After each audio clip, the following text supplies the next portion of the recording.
আমরা দোয়া করি তখন আল্লাহ তাআলা তাদের মর্যাদা সম্মান বাড়াইয়ে দেয়। জোরে কান সুবহানাল্লাহ।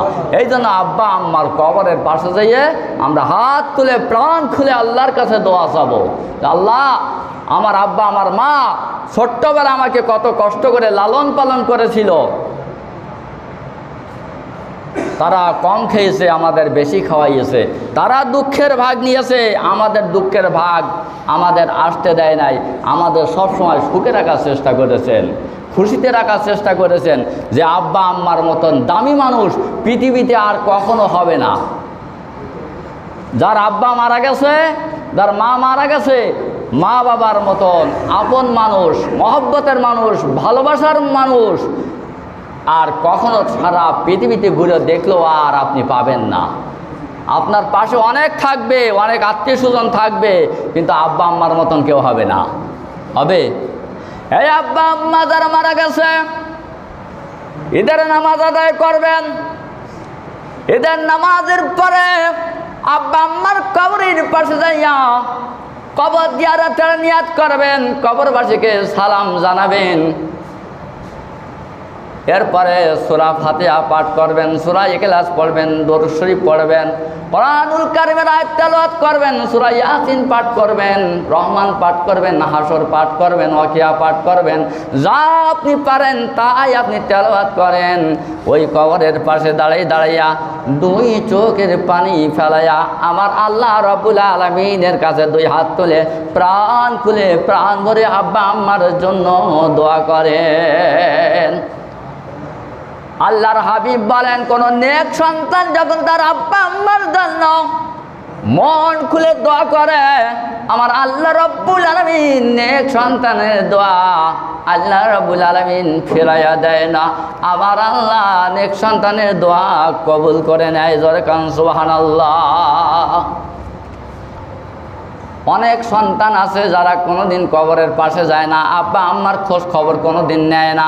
নামাজ পড়ার পরে যখন দোয়া করবেন তখন আব্বা আম্মার কথা, দাদা দাদির কথা, আত্মীয় স্বজনের কথা, বন্ধু বান্ধবের কথা, মুসলমানদের কথা একটু স্মরণ করবেন, আল্লাহর কাছে ফরিয়াদ করবেন, আল্লাহ ওগো আল্লাহ আমার আব্বা আম্মা এই দুনিয়া থেকে চির বিদায় নিয়ে গেছে। কত মানুষ আব্বারে ডাকে, মারে ডাকে, সামনে কলেজাটা ফেটে যাওয়ার মতন হয়, কিন্তু দয়াময় আল্লাহ আমার আব্বা চলে যাওয়ার কারণে পৃথিবীর কোনো মানুষকে আমি আর আব্বার মতন আব্বা বলে ডাকতে পারি না। যার মা মারা গেছে মায়ের মতন আর কোনোদিন কোনো মা হতে পারে না। মাকে আমরা অনেক সময় শাশুড়িকে মা বলি, অনেকের মা বলে ডাকি, কিন্তু আপনার জনম দুঃখিনী মায়ের মতন কোনোদিন হবে না। জোরে কান হবে? হবে না। ঈদ শেষ হয়ে গেল, রমজান চলে গেল, আমরাও আল্লাহর পথ থেকে দূরে সরে যাচ্ছি। কেন যাব? কেন দূরে সরে যাবেন? এটা তো যাওয়া উচিত না। রমজানে যেমন একসাথে আল্লাহর ইবাদত বندگی করে জীবন অতিবাহিত করেছেন, ঠিক যতদিন বাঁচবেন ততদিন আমার মালিককে কোনোদিন ভুলবেন না। বলবেন?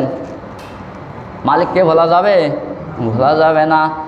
আমার আল্লাহ রাব্বুল আলামিন কবরের ভিতরে যখন ওই ফেরেশতা যখন প্রশ্ন করবেন, ওই প্রশ্ন জবাবটা যদি সুন্দরভাবে দিতে পারি কবরটা জান্নাতের বাগান হয়ে যাবে। জোরে কান সুবহানাল্লাহ। আর যদি প্রশ্নের উত্তর যদি না দিতে পারি, যদি এদিক সেদিকই করি আর বলি হা হা কিছু জানি না, চিনি না, বুঝি না, বলতে পারি না, যদি বলা হয় তাহলে কিন্তু রেহাই থাকবে না। জাহান্নামের আগুন কবরে আসতে থাকবে, জাহান্নামের দরজা খুলে দেওয়া হবে, আর জাহান্নামের এই আগুনের হাওয়া আগুন কবরে আসতে থাকবে। কবরের ভিতরে শান্তিতে আর থাকা যাবে না। জোরে কান যাবে? যাবে? রাতের ভিতরে যখন আমরা ঘুমাইতে যাই, কঠিন যখন মশার কামড় মারে, বড় বড় মশায় যখন কামড় মারে, আপনি খাওয়া দাওয়া সব ঠিকঠাক করবেন, জায়গা ঠিকঠাক মতন আছে, কিন্তু যদি মশারি না টানান, রাতের ভিতরে যদি মশা আপনার পাশ লাগে, তাহলে রাত্রে কি ঘুমাবে? ধরে কান ঘুমাবে? কি কথা কন না কেন? রাত্রে ঘুমাবে না। খাটের সব কিছু ঠিক আছে, কোনো জিনিসের ঘাটতি নাই, কিন্তু মশারি নাই। মশারি না থাকার কারণে মশাই এমন বিরক্ত করতেছে, কামড়াইতেছে, সারা রাতের ভিতরে চোখে আর ঘুম আসতেছে না। জোরে কান আসবে না। কবরের ভিতরে যখন আপনি থাকবেন, জাহান্নামের আগুনের হাওয়া যখন কবরে আসবে, আর কবরের ভিতরে থেকে যখন পোকা মাকড়ে সাপ বিছুতে যখন দংশন করবে, তখন আর চোখে কোনো ঘুম আসবে না। ওই কবরটা আর আপনার জন্য আরামদায়ক হবে না, ওই কবরটা হবে জাহান্নামের গর্ত। জোরে কান নাউজুবিল্লাহ। আল্লাহর হাবিব বলেন, কারোর কবর হবে জান্নাতের বাগান, আর কারোর কবর হবে জাহান্নামের গর্ত। যার কবরটা জাহান্নামের গর্ত হবে তার তো আর রেহাই হবে না। ওই সাপ কামড়াইতে থাকবে, অটোমেটিক সাপ কামড়াইতে থাকবে। আল্লাহর হাবিব বলেন, প্রত্যেক গুনাহগার ব্যক্তির কবরের ভিতরে 99টা সাপ দেওয়া হবে। জোরে কান, কয়টা সাপ? 99টা সাপ দেওয়া হবে। প্রত্যেকটি সাপ একের পরে এক দংশন করতে থাকবে। এক মুহূর্তের জন্য কামড়ানো দংশন করা বন্ধ হবে না, ওই ভাই কামড়াইতে থাকবে বাবা। আল্লাহর হাবিব বলেন, একবার যদি কামড় মারে কিয়ামত পর্যন্ত জ্বালা করতে থাকবে। আর 100 সাপ যদি অটোমেটিক কামড়াইতে থাকবে, তাহলে কেমন অবস্থা হবে? এদিক জাহান্নামের আগুন, এদিক সাপের কামড়, এদিক কবরের সাপ। ডাইনের মাটি বামে যাবে, বামের মাটি ডাইনি আসবে। 3.5 হাত কবরের ভিতরে যখন রাখা হবে, কবর এমনভাবে সাপ সৃষ্টি করবেন, গুনাহগারদের বুকের হাড্ডিগুলো শূন্য বিচ্ছিন্ন করে ফেলবে। মানুষ আর মানুষের মতন থাকবে না, মানুষগুলো সব ময়দার মতন হয়ে যাবে। তাহলে তো আর কিছু হবে না, ময়দার মতন হয়ে গেলাম, উড়ে চলে গেলাম নাকি? না, একবার কবরের ভিতরে ফেরেশতা যখন একবার আঘাত করবেন, 70 গজ মাটির নিচে চলে যাবে। ওই ব্যক্তির দেহ আর দেহর মতন থাকবে না, ময়দার মতন হয়ে যাবে, গুঁড়ো হয়ে যাবে। আবার ফেরেশতা যখন হাত কানা লম্বা করে টান দেবেন, আবার মানুষটা ওই রকম মানুষের মতন সুস্থ হয়ে যাবে। আবার টেনে ওঠাবে, আবার মার দিতে থাকবে। এইভাবে 1 দিন না 2 দিন না, কিয়ামত পর্যন্ত রিমান্ড চলতে থাকবে। জোরে কান নাউজুবিল্লাহ। ওই মার কোনোদিন সহ্য করা যাবে না। যে হাতুড়ি দিয়া বাড়ি না মারা হবে, যে মুগুরটা দিয়া বাড়ি মারা হবে, ওইটা বিশ্বনবী বলেন, যদি একটা পাহাড়ের উপরে এমনি রাখা হয়, পাহাড়টা এমনি তেঁতুলের মতন হয়ে যাবে। ওই অত বড় হাতুড়ি ওই পাহাড় বহন করতে পারবে না।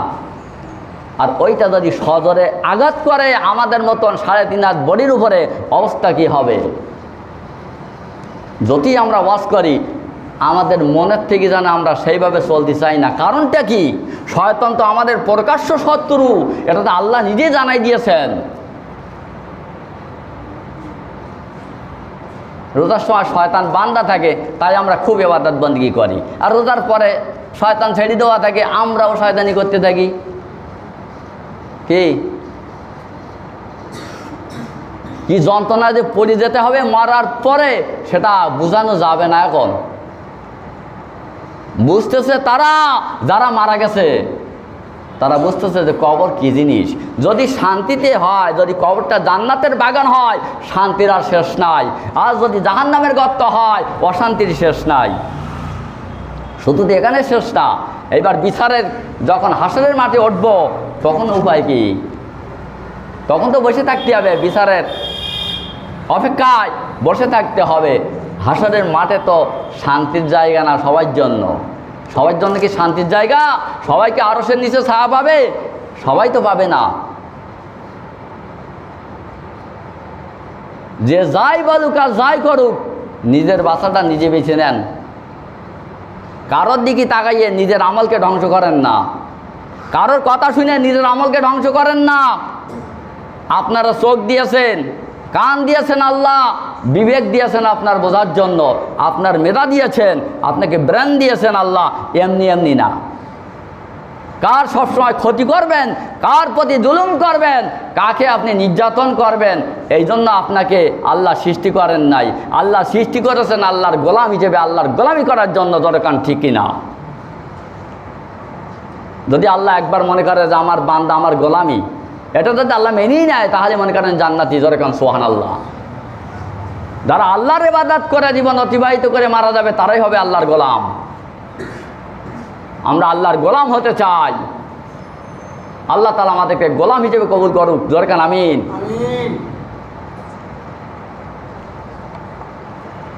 আল্লাহ রাব্বুল আলামিন হাসরের মাঠে যখন বিচার করবেন, মানুষগুলো চিন্তা ভাবনা করবে আল্লাহ আমলনামা ডান হাতে দিবেন কি বাম হাতে দিবেন। মানুষগুলো চিন্তার ভিতরে থাকবে, কারোর মনে হাসি খুশি আনন্দ উল্লাস থাকবে না, টেনশনে থাকবে যে না জানি আল্লাহ যদি আমলনামা ডান হাতে দেয় তাহলে খুশির সংবাদ, তাহলে তো নাজাত পেয়ে গেল, আর যদি বাম হাতে আমলনামা দেয় তাহলে তো জাহান্নামে যাওয়া লাগবে, রেজাল্ট তো এখন আউট হয়ে যাবে, ফেল না পাস মানুষ চিন্তায় পড়ে যাবে।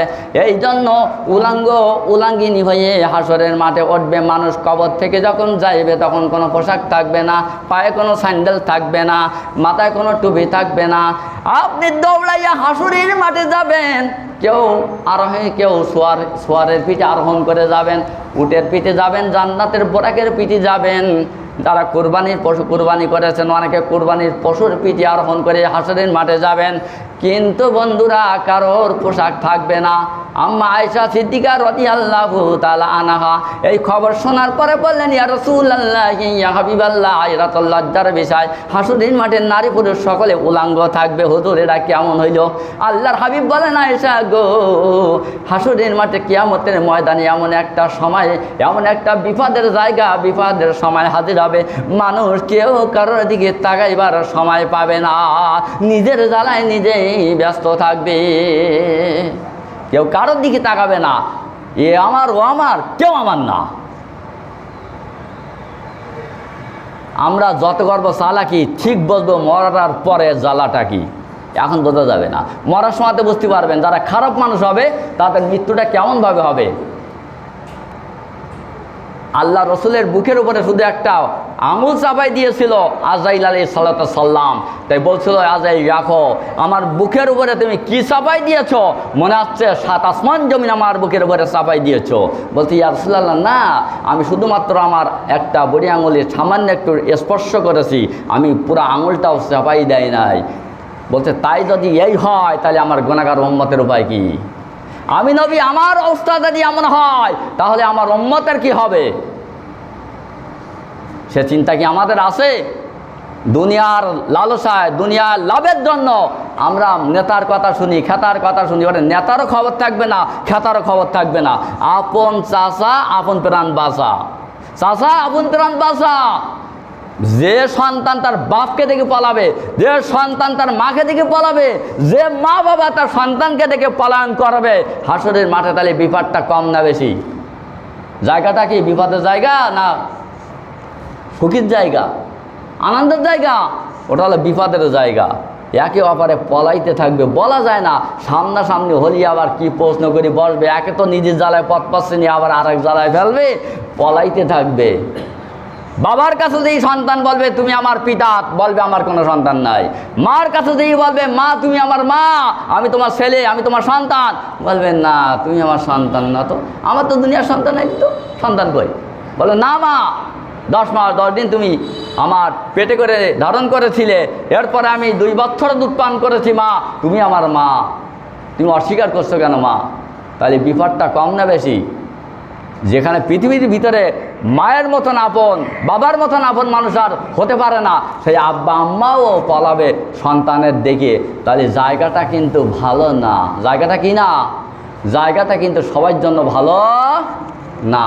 কিছু মানুষের জন্য ভালো হবে, যারা দুনিয়ায় সাধনা করবে আল্লাহকে পাওয়ার জন্য, যারা কোরআনকে মেনে চলবে, যারা কোরআনের বিধান অনুযায়ী জীবন গঠন করবে, তারাই কেবলমাত্র কিয়ামতের ময়দানে শান্তিতে থাকবে, তাই ছাড়া কেউ শান্তিতে থাকতে পারবে না।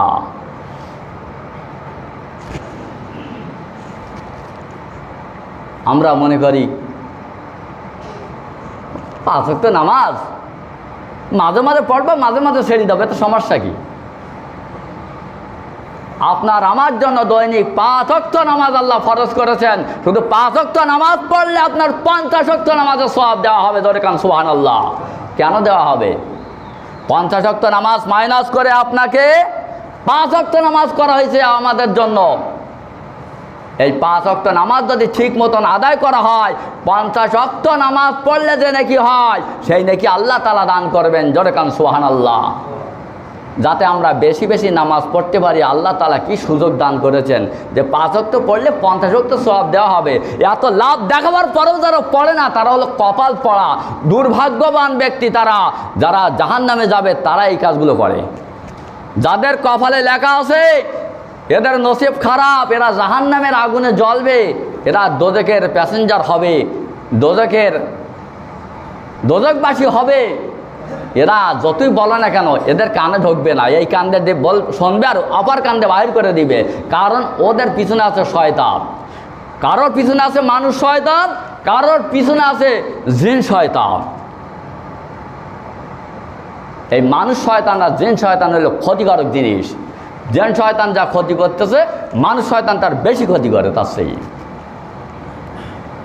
ভয় ভীতি দেখাইয়ে কেস কাম জুলুম অত্যাচার করে মানুষের ইমানকে দুর্বল করিয়ে এমন করে ফেলায় যে মানুষের আসে ইমান আর ইমান তাজা থাকে না, মনে হয় ইমানও মারা যাবার মতন হচ্ছে। এই চরিত্র পাল্টানো উচিত। মানুষের প্রতি জুলুম করলে ওই জুলুমকারী কখনো আল্লাহর জান্নাতে যেতে পারবে না।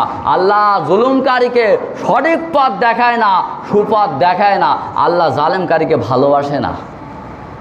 আল্লাহ যারে ভালো না বাসে সে জান্নাতে যাবে কি দিয়ে? ফুফা দিয়ে না দুয়া তাবিজ দিয়ে? জান্নাতে যাওয়ার আর কোনো আশা থাকবে না। আমরা দুনিয়ায় বাহাদুরি করতেছি, খুবই বাহাদুরি করছি, কিন্তু যে মারা গেছে সে কিন্তু খাট হয়ে গেছে, সে কিন্তু এখন জড়ো হয়ে গেছে কবরের ভিতরে। ও মনে করতেছে আল্লাহ দুনিয়া যা করেছি তোমার সাথে দিয়েছি তো পাল্লা, তোমার কোরআন হাদিসের সাথে দিয়েছিলাম পাল্লা, এখন তো দেখতেছি যাচ্ছে মাথার কো আল্লাহ। হ্যাঁ, যত বিপদ আর মুসিবত থাকুক যাই হোক না কেন, আপনি কোরআন এবং সুন্নাহর বাইরে চলার অধিকার আল্লাহ আপনাকে আমাকে কাউকে দেন নাই। যদি আমরা চলি শরিয়াতের বিরুদ্ধে, যদি আমরা চলি, তাহলে মনে করবেন আমাদের জান্নাতে যাওয়ার ঠেলনা। কবরের ভিতরে অশান্তি থাকবেই। আর কবরের অশান্তির কথা বুঝাইতে পারবো না, যতটুকু পারেছি বুঝাই দিলাম। আর বসবেন কখন জানেন? যখন ওই 4 জন ঘাড়ে করে নিয়ে আপনাকে বাগানে, ওই লেবু বাগানে অথবা বাঁশ বাগানে কবরে যখন রেখে আসবে, রেখে সবাই বাড়ি আসবে, তখন আপনি বুঝতে পারবেন যে হ্যাঁ আঙ্গুর ফল টক না মিষ্টি। তখন বুঝতে পারবেন। কোন রকম ঈমান নষ্ট হয় এমন কথা, এমন কাজ থেকে প্রত্যেকের বিরত থাকার দরকার। আমরা এমন কথা বলি যাতে আমাদের ঈমান নষ্ট হয়ে যায়, কিন্তু জানি না যে কোন কথা বললে ঈমান নষ্ট হয়ে যায়। এটা আমরা অজান্তেও বলে ফেলাই। অজান্তে বলে ফেললো হঠাৎ করে, আল্লাহ আমি তো জানতাম না, আস্তাগফিরুল্লাহ। কিন্তু জেনে যদি বলে, কবার আস্তাগফিরুল্লাহ পড়বেন? বারবার যদি আপনি আস্তাগফিরুল্লাহ পড়েন আর বারবার যদি একই গুনাহ করেন, একই অপরাধ করেন, তাহলে কি আপনি আল্লাহর সাথে উপহাস করতেছেন? আল্লাহর সাথে কি ধোঁকাবাজি করতেছেন? একবার মানুষ ভুল করবে, একবার মানুষ খারাপ কাজ করতে পারে। মানুষ ভুলের ঊর্ধ্বে নয়, কিন্তু সাথে সাথে কি করবে?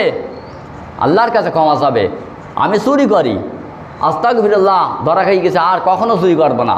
ঠিকই চিন্তা ভাবনা করতেছে, আজ যখন এইছে তখন মাথার মধ্যে ঘুরপাক দিচ্ছে, তাই তো এ তো আয় করা লাগে না, পরের দরজা ভেঙে ঢুকে তো আলমারির থেকে মাল বের করে আনলেই তো বড় খাওয়া যায়, কষ্টই করা লাগে না। সারাদিন ঘুরে ঘুরে বেড়াবো, রাত্রে চুরি করে বেড়াবো, এ তো ভালো একটা ব্যবসা।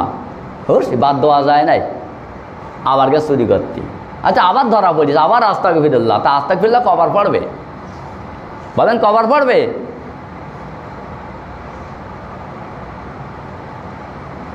রমজানও চলে গেল, মুসল্লিও কিছু চলে গেল। এটা তো আগের থেকে বলে দিলাম যে মুসল্লি কিন্তু রমজানের পরে কিছু থাকবে আর কিছু থাকবে না। যাদের সঠিক ঈমান, যারা আসলে সবচেয়ে নেককার মানুষ, তারা কিন্তু লাস্টিং করবে।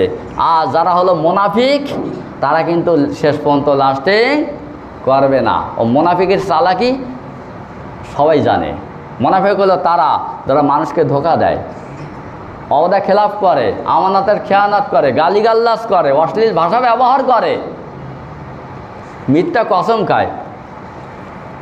আল্লাহর কসম করে বলতেছি আমার ঈমান আছে। তোমার ঈমান আছে কি না আছে তুমি জানলে কি করে? তোমার ঈমান আছে কি না আছে পাশের লোকও জানবে কি না? একজন লোক বলতে আমার ঈমান আছে, হ্যাঁ আমি নামাজ পড়ি না তাই কি আমার ঈমান কোনো অংশ কম নাই, ঈমান আমার ঠিকই আছে। তাহলে নামাজ না পড়লে কি ঈমান থাকে? বলেন থাকে? থাকে না। নামাজ না পড়লে ইমান থাকে না, অথচ মানুষ বলে নামাজ পড়ি না তাই কি ইমান ঠিক আছে। ওরে বাবারে, যারা নামাজ পড়তেছে, রোজা রাখতেছে, ওরা খুব ভালো লোক না, ওরা হলো বদমাইশ। আর আমি নামাজ কালাম পড়ি না তাই কি মিথ্যে কথা বলি, তাই কি আমি নামাজও পড়ি না, মিথ্যে কথা বলি, রোজাও রাখি রে, আবার বলে আমার মতন ইমানদার পাকাভক্ত আর হতে পারে না, আমি ভালো মানুষ। মুখে মুখে তুমি ভালো মানুষ সাজবা, আল্লাহ তো তোমাকে ভালো বলে না। আল্লাহ যারে ভালো না বলে, পৃথিবীর মানুষ যদি সব যদি তার ভালো বলে, আমার আল্লাহর কোনো ক্ষতি হবে না। হবে? সমস্ত মানুষ বলে ওই ব্যক্তি খুবই ভালো, কিন্তু আল্লাহ যদি বলে নাও ভালো না, কিছু করার আছে? আল্লাহ যদি বলে ওই ব্যক্তি ভালো, তাহলে তাও কিছু করার আছে? কিছু করার নেই। সব চাবিকাঠির মালিক আল্লাহ সুবহানাহু ওয়া তাআলা। জোরে কান সুবহানাল্লাহ। রমজান গেছে, রমজানটা যেভাবে বিদায় দিয়েছি, যেভাবে তাকওয়া অবলম্বন করেছি, আল্লাহকে ভয় করে চলেছি, বাদ বাকি গোটা জীবন জিন্দিগিটা ঠিক এইভাবে আল্লাহকে রাজি খুশি করার জন্য জীবন পরিচালনা করতে হবে মৃত্যু পর্যন্ত। তাহলে কালিমা জটবে।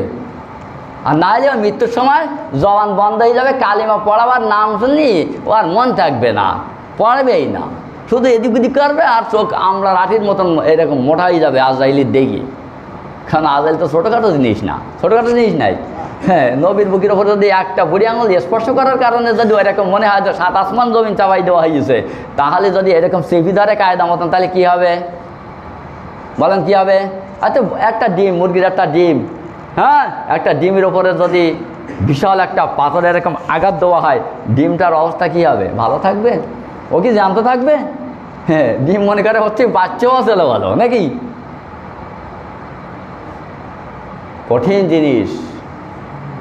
একদম জীবিত মানুষের গাত থেকে, একটা জীবিত ছাগলের গাত থেকে চামড়া ছিললে যেরকম ছাগলটার কষ্ট হয়, ঠিক কাফের বেঈমানদের যখন রুহুটা বাহির করবে, ওই জীবিত ছাগলের চামড়া সরাসরি ছিললি যেমন হয়, ওই ওর চেয়ে বেশি কঠিন খারাপ হবে তার অবস্থা। মনে হবে যেন একদম সিধা, সিধাগুলো সব ছিঁড়ে নিয়ে যাচ্ছে।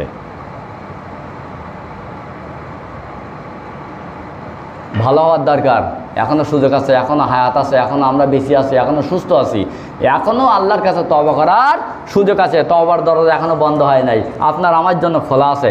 আল্লাহ তাআলা আমাদের সকলকে বেশি বেশি নেক আমল করার তাওফিক দান করুক। আমরা সকলে বলি আমিন।